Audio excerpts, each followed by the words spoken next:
Welcome to Tech Vibes.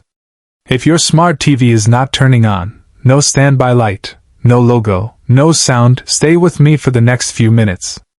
In the first 10 seconds, remember this. More than 60% of smart TV power problems are not panel failures. They are power, software, or protection issues. First step. Disconnect the TV power cable from the wall socket.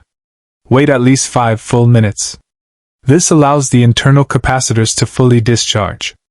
Now press and hold the TV physical power button for 15 seconds. This button is usually under the panel, or on the back side.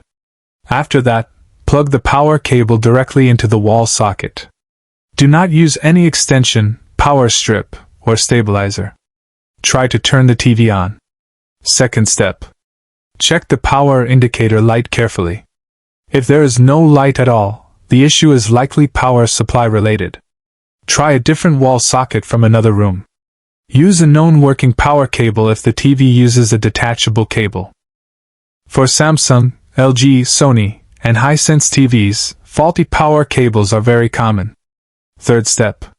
If the standby light is on but the TV does not start, this usually indicates software crash or main board protection mode. Disconnect all external devices. Remove HDMI cable, USB drive, soundbar, and antenna cable. Now power on the TV with only the power cable connected. Many smart TVs fail to boot due to corrupted HDMI handshake. Fourth step.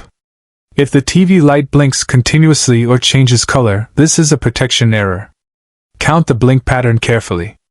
Blink codes are used by Sony, Panasonic, and TCL to identify internal faults.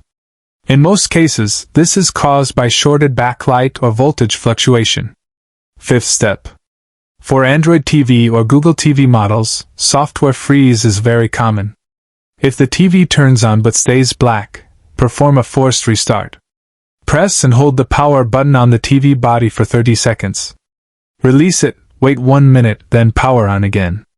Important warning. If you hear clicking sound, or the standby light turns on and off repeatedly, do not keep trying. This can damage the power board further. Final technician advice. If all steps fail, the problem is internal hardware. Power board, main board, or LED backlight. These are reparable in most cases. Panel replacement is rarely required. Subscribe to Tech Vibes for real technician knowledge.